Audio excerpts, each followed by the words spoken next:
ನಾವು ಇತ್ತೀಚೆಗೆ ಪತ್ರಿಕೆ ಓದಿದಾಗ ಗಮನಿಸಿದ್ದೀವಿ.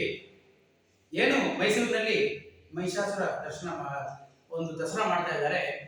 ಆ ಸಂದರ್ಭದಲ್ಲಿ ಒಂದು ಪ್ರೆಸ್ ಮೀಟ್ ಅಲ್ಲಿ ಪ್ರೊಫೆಸರ್ ಭಗವಾನ್ ಅವರು ಮಾತಾಡ್ತಾರೆ. ಏನಂತ, ಬ್ರಾಹ್ಮಣರು ಕಲಿಯುವುದ ರಾಕ್ಷಸರು ಅಂತ ಸ್ವಾಮಿ ವಿವೇಕಾನಂದರು ಹೇಳಿದ್ದಾರೆ ಅಂತ ಹೇಳ್ತಾರೆ.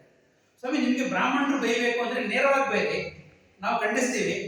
ಸ್ವಾಮಿ ವಿವೇಕಾನಂದನ ಹೆಸರನ್ನೇ ಕಾಲ್ ಮಾಡ್ತಾ ಇದ್ದೀರಿ. ಸ್ವಾಮಿ ವಿವೇಕಾನಂದರು ಯಾವತ್ತೂ ಸಹಿತ ಬ್ರಾಹ್ಮಣರನ್ನೇ ಅಂತಲ್ಲ, ಯಾವುದೇ ಜನಾಂಗದ ಹೆಸರುಗಳನ್ನು ತಗೊಂಡು ಒಂದೇ ಒಂದು ಭಾಷಣ ಮಾಡಿಲ್ಲ ಅಂತ. ಅಮೆರಿಕಾಗೆ ಹೋಗ್ಬೇಕಾದ್ರೆ ಎಲ್ಲರೂ ಅಕ್ಕ ತಂಗಿರು ಅನ್ನುವಂಥ ವ್ಯಕ್ತಿನ ತಗೊಂಡ್ಬಂದು ನೀವು ಬ್ರಾಹ್ಮಣರು ಬೈದರೆ ಅನ್ನುವಂಥ ಒಂದು ಕೆಲಸ ಮಾಡ್ತಿದ್ದೀರಲ್ವಾ, ನಾಚಿಕೆಗೇಡಿನ ಕೆಲಸ. ನೀವು ಪ್ರೊಫೆಸರ್ ಆಗಿರಿ, ದಯಮಾಡಿ ಇತಿಹಾಸವನ್ನು ತಿಳ್ಕೊಬೇಕು, ಈ ರೀತಿ ಎಲ್ಲ ಮಾತಾಡಬಾರ್ದು.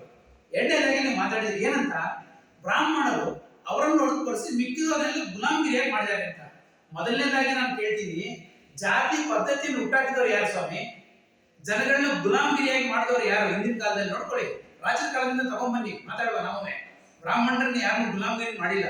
ಇವತ್ತು ಸರ್ಕಾರ ವ್ಯವಸ್ಥೆಯಲ್ಲಿ ಏನ್ ನಡೀತಾ ಇದೆ ಪ್ರತಿಯೊಂದನ್ನು ಗಮನಿಸಿ. ನೀವು ಪ್ರೊಫೆಸರ್ ಇದ್ದೀರಿ, ಸುಮ್ಮನೆ ಏನೇನೋ ಮಾತಾಡಕ್ ಹೋಗ್ಬೇಡಿ. ಮತ್ತೆ ಮುಂದುವರೆದು ಮಾತಾಡ್ತೀರಿ ನೀವು. ಬುದ್ಧನ ಆರಾಧಕರನ್ನು ರಾಕ್ಷಸರು ಎಂದಿದ್ದಾರೆ ಅಂತ. ಮೊದಲನೇದಾಗಿ ನಿಮ್ಗೆ ಹೇಳಲಿಕ್ಕೆ ಇಚ್ಛೆ ಪಡಿಸ್ತೀನಿ, ನಮ್ಮ ದೇಶದಲ್ಲಿ ಬುದ್ಧ ರಾಜ್ಯವನ್ನು ಶುರು ಮಾಡಿದ್ದು ಸಾಮ್ರಾಟ್ ಅಶೋಕ್ ಅವರು. ಅದೇ ಸಾಮ್ರಾಟ್ ಅಶೋಕ್ ಅವರನ್ನ ಸಾಮ್ರಾಟನ್ನು ಮಾಡಿದವರು ಯಾರು ಗೊತ್ತೇನ್ರಿ ನಿಮ್ಗೆ? ಚಾಣಕ್ಯರು, ಅಂದ್ರೆ ಬ್ರಾಹ್ಮಣರು. ನಿಮ್ಗೆ ನೇರವಾಗಿ ಹೇಳ್ಬೇಕಂದ್ರೆ ಒಂದೇ ಮಾತನ್ನು ಹೇಳ್ತೀನಿ, ಬ್ರಾಹ್ಮಣರು ಶ್ರೇಷ್ಠತೆಯನ್ನು ಗುರುತಿಸುವಂತ ಕೆಲಸ ಮಾಡ್ತಾರೆ. ಹಾಗಾಗಿ ಸಮಾಜದಲ್ಲಿ ನಮಗೆ ಗೌರವ ಸಿಗ್ತಾ ಇದೆ. ಯಾವ ಕಾಲದಿಂದ ತಗೊಳ್ಳಿ, ದ್ವಾಪರ ಯುಗದಲ್ಲಾದ್ರೂ ತಗೊಳ್ಳಿ, ಆಮೇಲೆ ರಾಮಾಯಣ ಕಾಲದಲ್ಲಾದ್ರೂ ತಗೊಳ್ಳಿ. ವೇದವ್ಯಾಸ ಬ್ರಾಹ್ಮಣರೇನ್ರಿ, ಅವರು ಏನ್ ಬರೀತಾರೆ? ಮಹಾಭಾರತ ಬರೀತಾರೆ. ನಾವು ತಲೆ ಮೇಲೆ ಇಟ್ಕೊಂಡು ಓಡಾಡಿದ್ವಿ, ಯಾಕಂದ್ರೆ ಅವ್ರು ಬರೆದಿರುವಂತಹ ಒಂದು ಕಾರಣಕ್ಕೆ. ನಿಮ್ಗೆ ಮುಂದುವರೆದು ಮತ್ತೆ ಹೇಳ್ತೀನಿ, ರಾಮಾಯಣ ಬರೆದಿರುವಂತ ವಾಲ್ಮೀಕಿ ಯಾರು ಗೊತ್ತೇನೆ ನಿಮ್ಗೆ? ಹಗಲು ದರೋಡೆಗಾರ ಕಣ್ರಿ.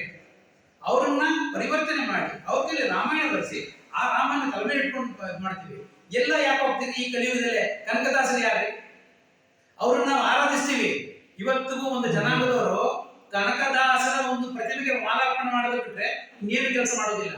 ಆದ್ರೆ ಬ್ರಾಹ್ಮಣರು ಕನಕದಾಸರು ಬರೆದಿರುವಂತಹ ಕೃತಿಗಳನ್ನ ನಾವು ತಲೆ ಮೇಲೆ ಇಟ್ಕೊಂಡು ಓಡಾಡ್ತೀವಿ. ಇದು ಬ್ರಾಹ್ಮಣ್ಯ.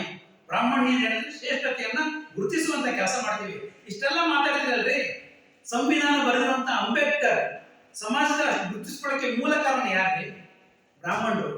ಈ ರೀತಿ ಹಲವಾರು ಜನಗಳನ್ನ ಈ ಸಮಾಜದಲ್ಲಿ ಹುಟ್ಟಾಕಿರುವವರೇ ಬ್ರಾಹ್ಮಣರು. ನೀವು ಪ್ರೊಫೆಸರ್ ಅಂತ ಹೇಳ್ತಿದ್ರಲ್ವಾ, ಇನ್ನೂ ಒಂದು ಪ್ರಶ್ನೆ ನೇರವಾಗಿ ಕೇಳ್ತೀನಿ.